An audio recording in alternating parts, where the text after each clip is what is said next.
Thank you, guys. How are you feeling? Tired. Right, some of you come and said tired. I aged by 1 year in this program, so don't complain. It was Right. 1 year to many years. 1 year to many years. Exactly. Thank you so much. So what I want to do is I want to take you through the journey of 15 days and 15 minutes.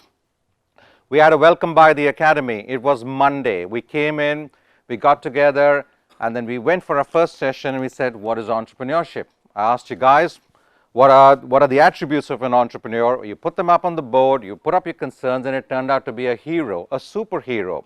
He doesn't exist, she doesn't exist. Entrepreneurs create teams, they find people to compensate for what they don't do. Then we said, how do entrepreneurial firms compete with large companies? And again, we said they're hardworking, they're resilient, they are creative, they are innovative. We took a step back. We said, same people exist in big companies. So what's happening here? And then we discovered what we call as the entrepreneurial mindset. It's based on a principle of effectuation. Entrepreneurs don't plan for a reality, they create it. They say, if I want to go for the moon, what is my affordable loss to take that opportunity? And every project they do is about increasing their intellectual capital, human capital, social capital. We met the dinners out there, and we got into our next session, which was on Tuesday. Tuesday, we did something called the ladder of influence. What we saw is sometimes we observe data, we take actions. We forget about our thinking, our beliefs, our stereotypes that are in our head. A lot of time when that happens, we miss opportunities because we have a negative cycle of reinforcing. So the question is, how can you step back and say, I didn't like that, that wasn't good, let me ask some open questions and find out about that. That was our OB hit. We went into then a design thinking process of defining problems. We used the SDGs as a metaphor for this learning activity. We used divergence to see what are the range of problems you could solve. And then we narrowed down and said, for what specific stakeholder and what outcome are you trying to achieve? We stopped, we took a break, we went down to the second stage. It was ideation. It was the creative part. And suddenly you realize there is no limit to creating a number of ideas that might solve that solution. That was a great experience. Then came the afternoon. And for the first time, you sat in your learning teams, and there were people you weren't familiar with. There were people not from your country. There were people not from your technology. And you started doing this practice. And we took design thinking for your idea. What did we learn? We learned, wow, the good news. My value proposition has more than one stakeholder, because for every stakeholder and an outcome, I have an opportunity. And that was the good news. The not so good news was that for the problem that you were trying to solve, ideation taught you that there are many different ways of achieving the same goal. It may not be as attractive, it may not be as elegant, but it's a real possibility. And for the first time, you stepped in and said, for me to look at sustainability of my solution, I need to be aware that these possibilities also exist on the fringes. We had free time. We got back on Wednesday, and then we went on to business models. Business models, we took a well-defined, well-understood example of car ride companies and said, right, let's look at what problems passengers face and how do companies try and address that problem. And that was the first attempt at value proposition and understanding customer segments. And then all of you working together actually deconstructed that entire business and recreated it as if you were going to be the entrepreneur of Gojek, Uber, Taxify, Bolt, whichever one is prevalent in your country. We did that activity, and then we went back to our own businesses. And we went back and said, what were those three stakeholders that we'd identified? What outcomes were we achieving for them? What was their value proposition? What was the who, what, how? And we then created our own business model. I know some of you done it before, but we did that after having been through that exercise. We met investors in the evening, we interacted, we learned, we took nuggets of wisdom from them, we interacted with them as human beings. We said, behind the investor there's a human being, and they have the same preferences, likes and dislikes. And we understood one big thing. A lot of investors, even if they like your idea, they invest on your potential as an entrepreneur, and to see if you're flexible enough to pivot should the needs arise. Then Thursday started, and we did this activity. Can you compete with a 2-year-old? We had the marshmallow challenge.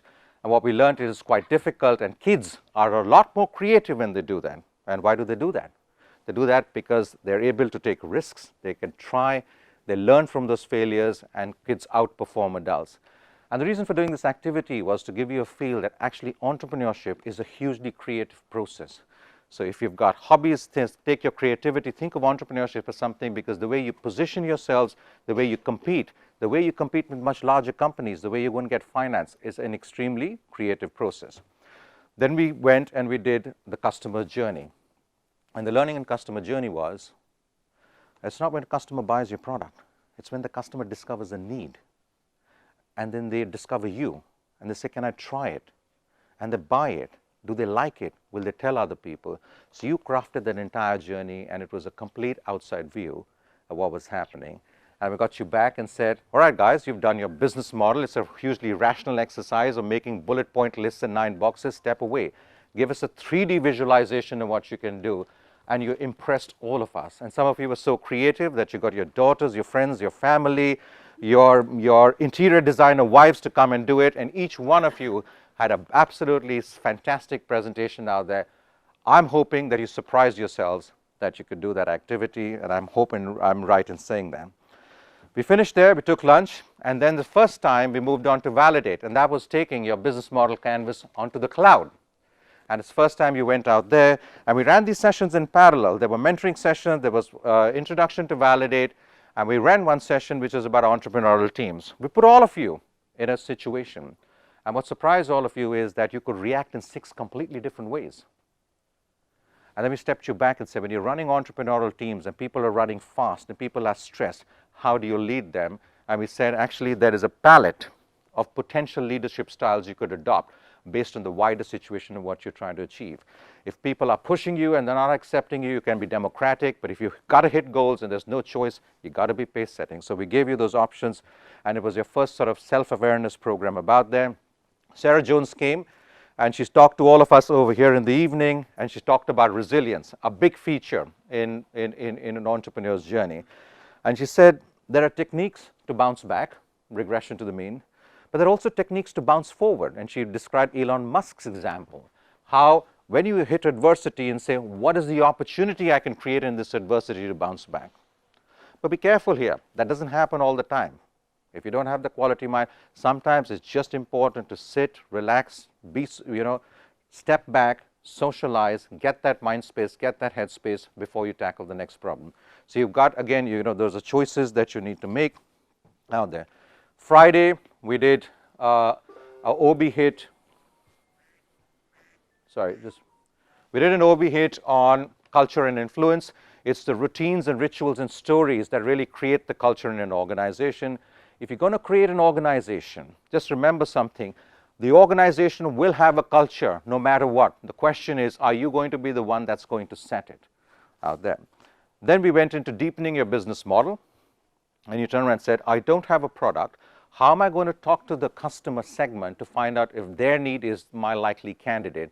And we did the mums test, and all of you went and tried those particular conversations out there.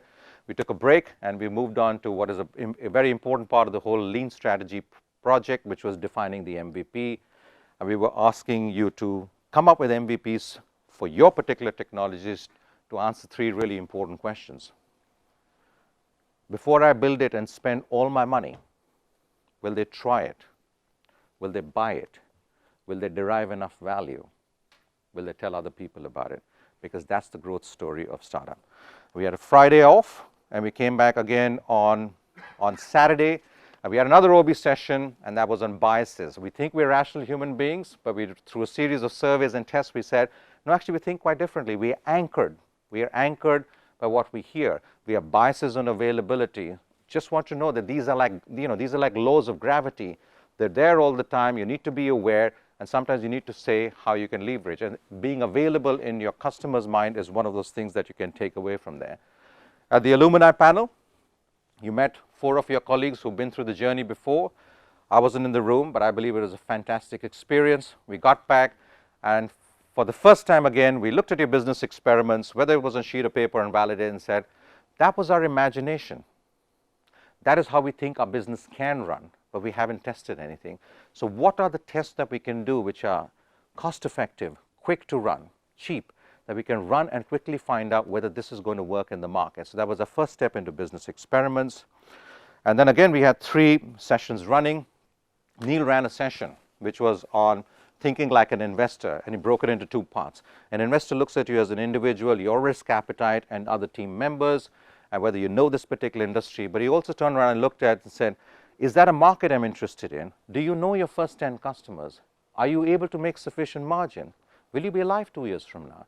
And that was again getting into the investor's mindset, because that's what they look like when you come for investment. In parallel, we ran a session on influencing. We learned about 6 levers that Cialdini talks about.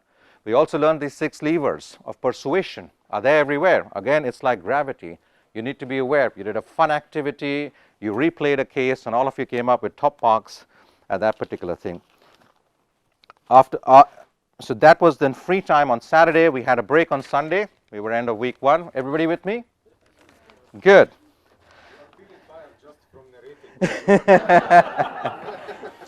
Then we came back and we did another espresso cappuccino hit on fairness.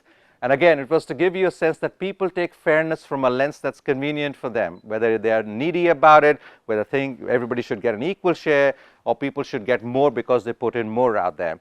So we did an exercise in fairness, and then Jeff Skinner joined us, and he ran a particular case. First he talked about is where is it that you're in the value chain, and is there a pull or a push?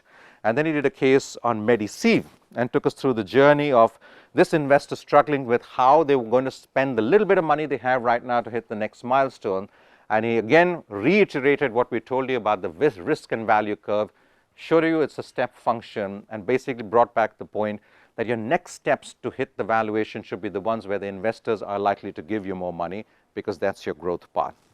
After Jeff, we had Sandeep Daya come in with entrepreneurial accounting, and he brought back again 3 points out here.